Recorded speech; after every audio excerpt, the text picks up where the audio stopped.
Bismillahirrahmanirrahim. Kita akan membahas tentang gerak benda. Kali ini kita akan membahas gerak lurus beraturan dan gerak lurus berubah beraturan. GLB atau gerak lurus beraturan. Perhatikan kecepatan sesaat sebuah benda berikut ini. Itu mengalami pergerakan dengan kecepatan yang tetap. Tidak jadi diperlambat ataupun tidak dipercepat. Itu namanya gerak lurus beraturan. Apa sih sebenarnya gerak lurus beraturan itu? Gerak benda yang lintasannya lurus dengan kecepatan yang tetap. Jadi tidak ada perubahan kecepatan atau perubahan kecepatannya sama dengan 0. Misalkan sebuah benda bergerak dengan kecepatan 2 meter per detik. Ditulis 2 meter per sekon atau 2 m per s. Artinya benda tersebut akan menempuh jarak sejauh 2 meter dalam waktu 1 detik. Dan kecepatannya tidak berubah terus 2 meter per detik. Artinya itu melakukan gerak lurus beraturan. 1 detik kecepatan 2 meter per second itu artinya 1 detik mampu menempuh 2 meter. Kalau 2 detik berarti benda tersebut mampu menempuh jarak berapa? 4 meter. Nah, kalau kita lihat waktu tempuh hubungan antara waktu dengan jarak. Tadi kecepatannya 2 meter per detik. 2 meter per 1 detik. Berarti kalau 2 detik dia bisa menempuh jarak 4 meter. Kalau 3 detik jadi 6 meter, 4 detik 8 meter, tinggal dikalikan. 5 detik dikali 2 menjadi 10 meter. Nah, kita lihat grafiknya tadi, kecepatannya tetap, yaitu 2 meter per second. Jadi waktu bergerak 1 detik, 2 meter per second. Bergerak setelah 2 detik masih tetap 2 meter, setelah 3 detik, setelah 4 detik, setelah 5 detik, tetap 2 meter per second. Ini grafik kecepatan terhadap waktu dengan kecepatan yang tetap, yaitu 2 meter per second. Kalau dilihat grafiknya, di sini ada grafik jarak terhadap waktu. Kita lihat garis yang ini sebagai sumbu Y-nya jarak dalam meter, kalau ini waktu dalam detik. Ini lihat, kalau 1 detik 2 meter, 2, 4, 3, 6, 4, 5 menjadi 10 meter. Jadi ada kenaikan jarak sehubungan dengan waktu. Ini grafik jarak terhadap waktu. Kalau yang ini grafik kecepatan terhadap waktu. Nah, sebagai latihan, apa artinya coba 60 km per jam? Silakan, jika Ahmad mengendarai motor rata-rata kecepatan 60 km per jam, maka setelah 2 jam, Ahmad mampu menempuh jarak berapa kilometer? Silakan dikerjakan. Selanjutnya, besaran dan satuan dalam GLB. Tadi kita mengenal istilah jarak dalam meter. Ini SI-nya ya, boleh dalam kilometer? Boleh, tapi harus cocok. Kalau ininya dalam meter, berarti ininya dalam detik.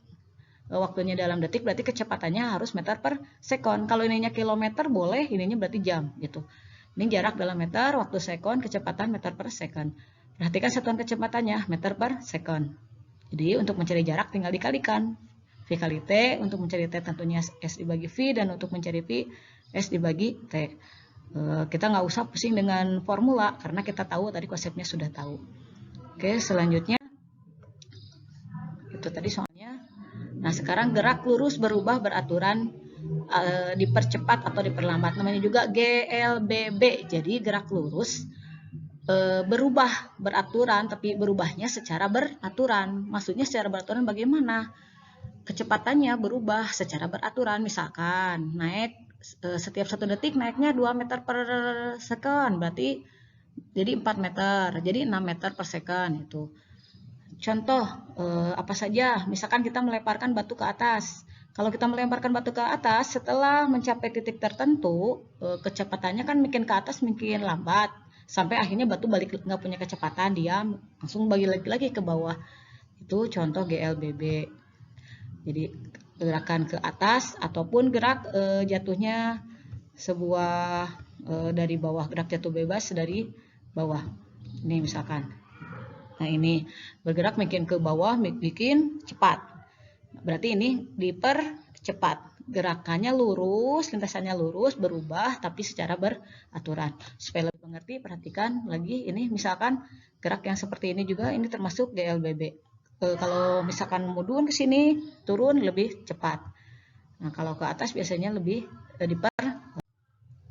Nih, jadi gerak lurus beraturan itu adalah gerak benda yang lintasannya lurus dengan kecepatan yang tidak tetap. Bisa dipercepat, bisa diperlambat. Jadi ada perubahan kecepatan. Misalkan, sebuah motor bergerak dengan kecepatan awal 8 meter per second. Kemudian karena ada yang nyebrang, direm tiba-tiba hingga berhenti. Kalau berhenti berarti tidak punya kecepatan. Nah, berhentinya setelah 4 detik.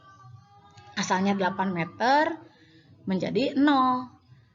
Artinya mengalami perlambatan 8 meter per detik dalam waktu 4 detik. Jadi 8 meter menjadi 0 itu dalam waktu 4 detik. Nah, kita lihat berapa per detiknya rata-ratanya.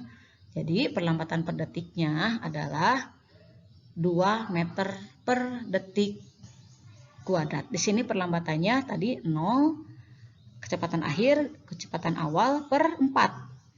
8 per 4 sama dengan 2 meter per sekon kuadrat. Perhatikan di sini. Kenapa jadi 2M per S kuadrat? Ingat, ini bukan kecepatan. Ini adalah perlambatan atau percepatan. Artinya apa?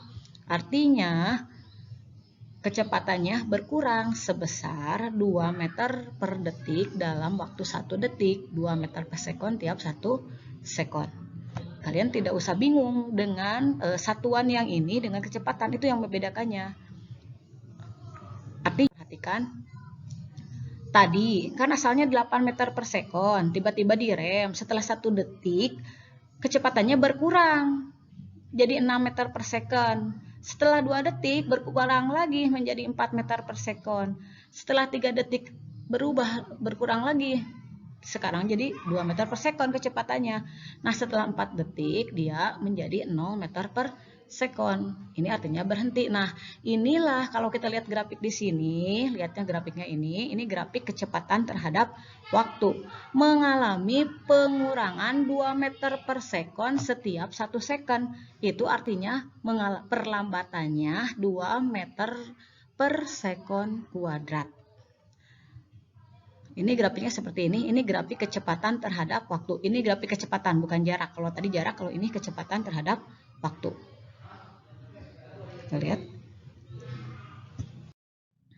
Nih, bagaimana sih menghitung jaraknya? Kan sekarang kecepatannya ada 2. Kalau ada 2, berarti kecepatannya, kita lihat di sini yang awal 8 meter per sekon.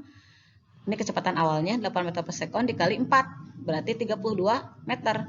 Sedangkan kecepatan yang keduanya karena berhenti jadi 0 meter per sekon dikali 4 detik sama dengan 0. Nah, jadi kalau motor tersebut tidak direm terus-terusan 8 meter per sekon, dia jaraknya 32. Selama 4 detik bisa menempuh 32 meter. Kalaupun udah berhenti berarti dia tidak mempunyai jarak. Nah, makanya untuk mengambil jarak yang ditempuhnya kita jumlahkan.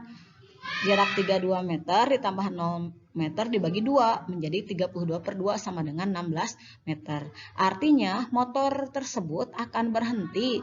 Setelah direm itu akan berhenti, tidak langsung berhenti tapi maju dulu sejauh 16 meter selama 4 detik. Kenapa? Karena tadi kecepatannya sangat cepat, 8 meter per detik. Ini besaran dalam GLBB, jarak, waktu, kecepatan, dan sekarang ada lagi satu lagi percepatan, yaitu meter per sekon kuadrat. Nah, ini latihan soalnya. Sebuah bis melaju dengan kecepatan awal 4 meter per sekon, kemudian setelah 5 detik dipercepat menjadi 6 meter per sekon. Berapa percepatan yang dialami bus tersebut setelah 5 detik dan berapa jarak yang ditempuh setelah 5 detik?